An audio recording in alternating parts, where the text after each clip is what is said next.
कुरुक्षेत्र में कौरव पांडव का युद्ध होने से पहले ही लिखी गई थी पूरी महाभारत कथा। द्वापर युग में धर्म की रक्षा के लिए भगवान कृष्ण द्वारा रची गई लीला महाभारत के रूप में सामने आई। 18 दिन तक कौरवों और पांडवों के बीच चले इस भयावह युद्ध में भगवान श्री कृष्ण पांडव पुत्र अर्जुन के सारथी बने।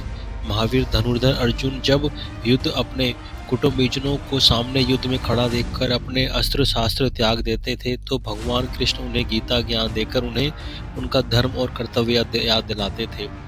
गीता के ये उपदेश आज की दुनिया में करोड़ों लोगों को राह दिखा रहे हैं। साथ ही महाभारत ऐसा भंडार या खजाना है जिससे हम अनगिनत सीख ले सकते हैं। महाभारत से जुड़े कई रहस्य ऐसे हैं जिन्हें आज भी कम ही लोग जानते हैं। जैसे महाभारत की कथा महर्षि वेद व्यास ने भगवान गणेश की मदद से पहले ही रच ली थी। बाद में हूबहू वही घटनाएं हुई जो उन्होंने लिखी थी। महर्षि वेद व्यास को एक ऐसी दिव्य दृष्टि प्राप्त थी जिससे वह भविष्य में होने वाली घटनाओं को पहले ही देख सकते थे। इस दिव्य दृष्टि की मदद से उन्होंने पहले ही महाभारत लिख ली थी।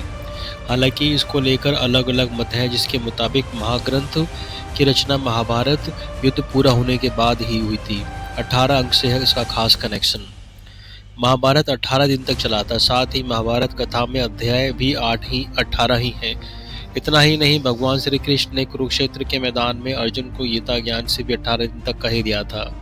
इसके बाद 18 दिन युद्ध हुआ और युद्ध के बाद केवल 18 लोग ही बचे थे। कहा जाता है इसके पीछे की वजह यह है कि महर्षि वेद व्यास ने गणेश जी की मदद से इस ग्रंथ का निर्माण किया। 18 दिनों में ही किया था, इसलिए महाभारत में 18 के अंक का विशेष स्थान है। वेद व्यास जी 18 दिन तक अनवरत महाभारत कथा लिखते रहे और भगवान गणेश इसे लिपिबद्ध करते रहे।